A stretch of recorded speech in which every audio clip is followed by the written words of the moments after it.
सोमवार सुबह जो भूकंप दिल्ली में आया वो पिछले 17 साल में सबसे अधिक तीव्रता वाला भूकंप था जो रिकॉर्ड किया गया है।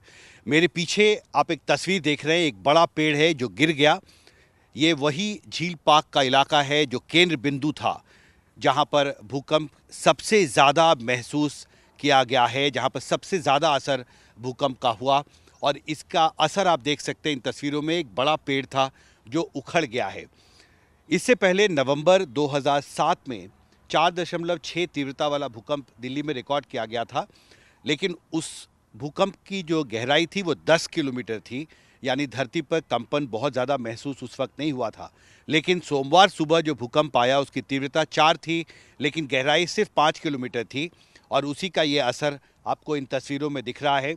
धरती पर बहुत तेज़ कंपन हुई, लोगों ने बहुत तेज़ आवाज़ें भी सुनी हैं कुछ इलाकों में, और इसका जो असर था, जो ट्रेमर्स थे, वो कई किलोमीटर दूर तक दिल्ली एनसीआर इलाके में महसूस किए गए।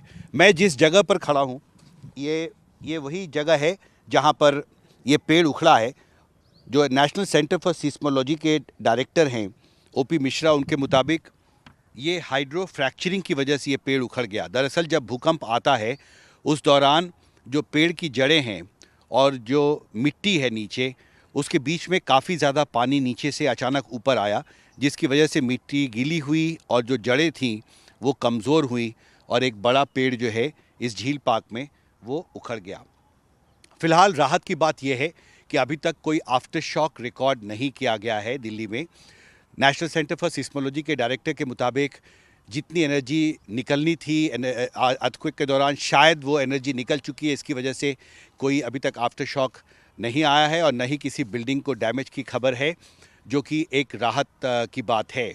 पर ये भूकंप एक चेतावनी है कि दिल्ली जो एक हाई सिस्मिक जोन में आता है, वहाँ रहने वाले लोगों को और प्रशासन को भी आने वाले दिनों में बेहद सतर्क रहना होगा और पूरी तैयारी करनी होगी।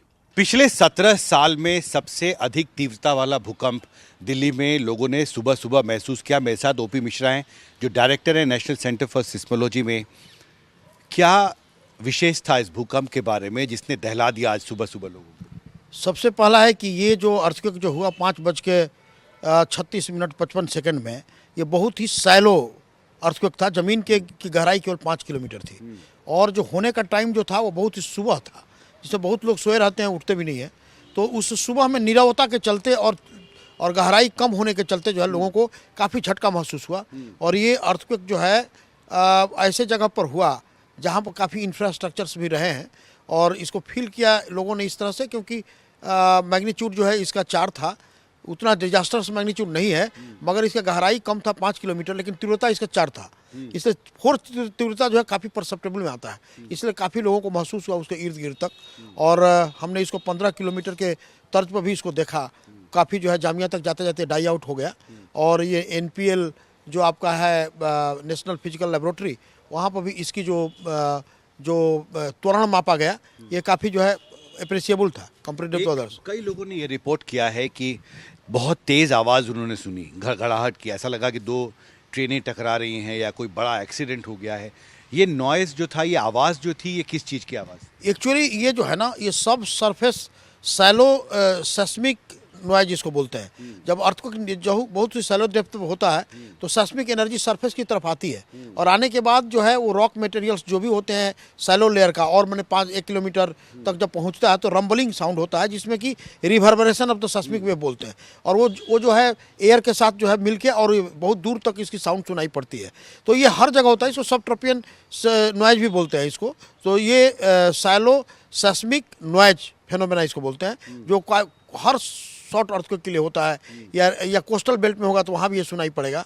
तो यहाँ पर सैलो 5 किलोमीटर था, इसलिए सुनाई पड़ा रंबलिंग जी।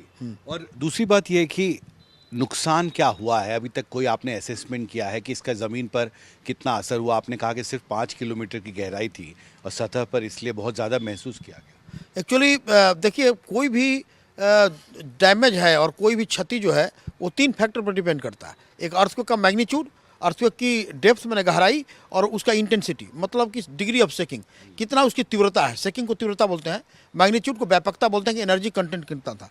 इस अर्थक्वेक का मैग्नीट्यूड जो है 4, और इसका इंटेंसिटी भी मॉडिफाइड मरकरी स्केल पर 4 था। तो इसके लिहाज से जो है उतना ज़्यादा बड़ा डिजास्टर्स मैग्नीट्यूड न होते हुए भी सैलो होने से इसकी सेकिंग हुई।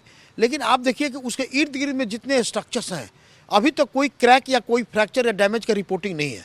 इसका मतलब है कि उसके जो स्ट्रक्चर जो है आपका जो पार्क झील धौला कुआं के जो इर्द गिर्द जो स्ट्रक्चर्स हैं वो 4 मैग्नीट्यूड के 5 किलोमीटर डेप्थ के लिए रिस्क रेजिलिएंट है और ये रिस्क प्रूफ है यदि डैमेज एकदम नहीं हुआ है तो लगता है कि ये सिग्नेचर जो है काफ़ी एक टेस्टिंग टाइप का है कि स्ट्रक्चर वहाँ पर जो है 4 मैग्नीट्यूड का अर्थक्वेक 5 किलोमीटर डेप्थ पर 4 इंटेंसिटी के लिए कहीं डैमेज हुआ कि नहीं। तो अभी तक कोई डैमेज का रिपोर्ट तो नहीं है, क्रैक का भी बिल्डिंग का रिपोर्ट नहीं है। हमारा जो वेल डिजाइंड जो मेट्रो है धौला कुआं का वो भी सेफ है। इसका मतलब एक सवाल मिश्र सर ये था कि आफ्टर शॉक्स का हमेशा खतरा रहता है। जब भी कोई एक ज़्यादा तीव्रता वाला भूकंप आता है तो उसके बाद सीरीज ऑफ छोटे छोटे आफ्टर शॉक्स आते हैं। क्या आपने कोई आफ्टर शॉक भी रिकॉर्ड किया है? अभी तक जो है आफ्टर शॉक नहीं रिकॉर्ड हुआ है, लेकिन जो भी मेन शॉक होते हैं उसके 24 घंटा के अंतराल में आफ्टर शॉक होने की संभावना होती है। क्योंकि ये टेक्टोनिक अर्थक्वेक नहीं है, ये अर्थक्वेक जो है पूरा जो है प्लेट इंटीरियर में वो जो आपका पार्क झील और धौला कुआं के एरिया में जो विसंगतियां हैं, जो स्ट्रक्चरल विसंगतियां जिसको हेट्रोजेनिटी बोलते हैं, वो यदि उसका लो डेंसिटी और हाई डेंसिटी और डिफरेंशियल स्ट्रेन जो है जिससे वाटर फ्लूइड के भरने से हुआ है तो ये प्लेट टेक्टोनिक कोलिजन से नहीं हुआ। तो टेक्टोनिक अर्थक्वेक में देखा जाता है कि आफ्टर शॉक बहुत क्विक आने लगता है क्योंकि प्लेट का डिस्पोजिशन जो है काफ़ी फास्ट होता है। यहाँ पर कोई ऐसा प्लेट का जो कोई फॉल्ट से रिलेटेड नहीं है, ये इन सिटू मटेरियल हेट्रोजेनिटी के ब्रिटल फेलियर से हुआ है।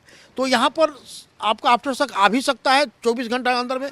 यदि नहीं आता है तो घबराने के नहीं है। इसका अंदेशा ये है कि जितने एनर्जी एक्मुलेट हुए थे वो मेन शॉक 4 मैग्नीट्यूड का अर्थक्वेक में ही सारा रिलीज हो गए। ओके तो ये राहत की खबर दिल्ली वासियों के लिए है। अर्थक्वेक होना और रिलीज होना ये जो है काफ़ी जो है ये earthquake leakage, earthquake stress leakage का प्रमाण है जो काफ़ी जो है राहत घिरी होती है। उसमें उतना टेंशन लेने का नहीं है क्योंकि रॉक जो है जिसका शेयरिंग बेरिंग स्ट्रेंथ एक्सीड हो गया बाय द स्ट्रेन एक्मुलेशन। तो अब स्ट्रेन जो है रिलीज हो चुका वहाँ पर जी, इसलिए आफ्टर शॉक्स अभी तक अभी नहीं हुए। एक आखिरी सवाल कि ये जो पूरा दिल्ली एनसीआर इलाके में झटके महसूस किए गए आज सुबह सुबह और बहुत बड़ी संख्या में हाई राइज बिल्डिंग्स हैं और सवाल ये भी उठ रहा है कि क्या ये बिल्डिंग्स जो हैं वो रेजिलिएंट हैं, वो ज़्यादा तीव्रता वाले भूकंप के झटके को झेल सकती हैं? आपका क्या असेसमेंट है दिल्ली के बारे में? देखिए दिल्ली का स्ट्रक्चर जो है बहुत टाइप्स के स्ट्रक्चर है, लेकिन इसे लगता है कि जितना भी आप दिल्ली में अर्थक्वेक हुए हैं यदि 1993 से लेकर अभी बोल रहा हूँ या और भी आप पीछे जाइए तो जो भी दिल्ली का जो सोर्स जोन है वो बिग अर्थक्वेक के लिए नहीं है। It was all lesser than 6 earthquake. Okay, तो जो भी अर्थक्वेक हुआ है या सेकिंग फील किया है तो डैमेज तभी होता है जब अर्थक्वेक के सेकिंग फ्रीक्वेंसी स्ट्रक्चर के सेकिंग फ्रीक्वेंसी से मैच कर जाए, मतलब रेजोनेंस हो जाए, और तब जो बिल्डिंग गिरती है या उससे ज़्यादा हो जाए तब गिरती है। तो ये है कि टाइपोलॉजी ऑफ द बिल्डिंग जो है वो डिफरेंट टाइप के जो पुराने बिल्डिंग है उसका रेट्रोफिट भी किया गया है और रेट्रोफिट हो रहा है।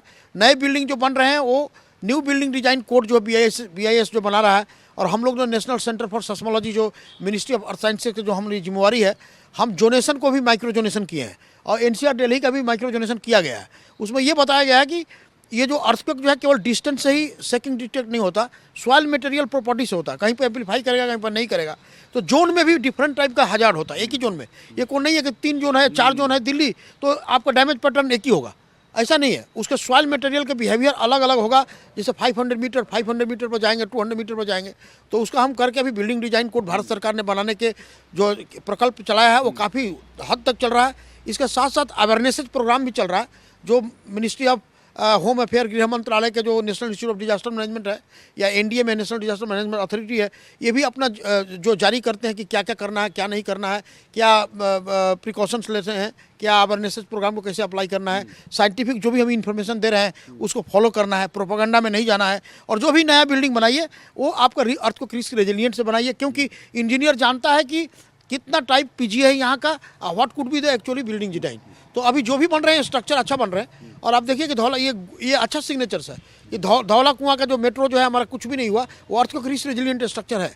तो 4 और मैग्नीट्यूड का अर्थ को 5 किलोमीटर पर नथिंग, बट इट वाज एक पेड़ वहाँ पे गिरा है झील पार्क में जो एपिसेंटर था। हाँ, पेड़ क्यों गिरा वहाँ? पेड़ इसलिए गिरा है कि पेड़ का जो रूट का जो कपलिंग कोफिशिएंट है, कपलिंग बिटवीन द रूट और द सॉइल, ये जो है हाइड्रो फ्रैक्चरिंग के चलते ये अर्थक्वेक हुआ है क्योंकि टेक्टोनिक नहीं है ये। तो पानी के लुब्रिकेशन से वो जड़ जो है उसका जो है काफ़ी जो है वो लूज हो गया, एज ए रिजल्ट पेड़ गिरा है। और ये हाइड्रो फ्रैक्चरिंग में ये फेनोमेना है। जहाँ पर हाइड्रो फ्रैक्चरिंग होगा वहाँ पर पेड़ गिरेंगे, वहाँ पर रूट जो होगा पानी की आएगी, इसके कुछ सॉइल कंटेनिंग होता है, और हाइड्रो फ्रैक्चरिंग होने के चलते ज़्यादा दूर तक इसका वेव प्रोपगेशन नहीं हुआ, ये डाई आउट हो गया 10 से 15 किलोमीटर में। तो ये भी एक अच्छा सिग्नल है कि कोई टेक्टोनिक इफेक्ट से अर्थक्वेक नहीं हुआ। हमसे बात करने के लिए आपका बहुत बहुत Thank you. शुक्रिया। तो नेशनल सेंटर फॉर सिस्मोलॉजी में मेरे सहयोगी शेख मोमिन के साथ हिमांशु शेखर, एनडीटीवी इंडिया।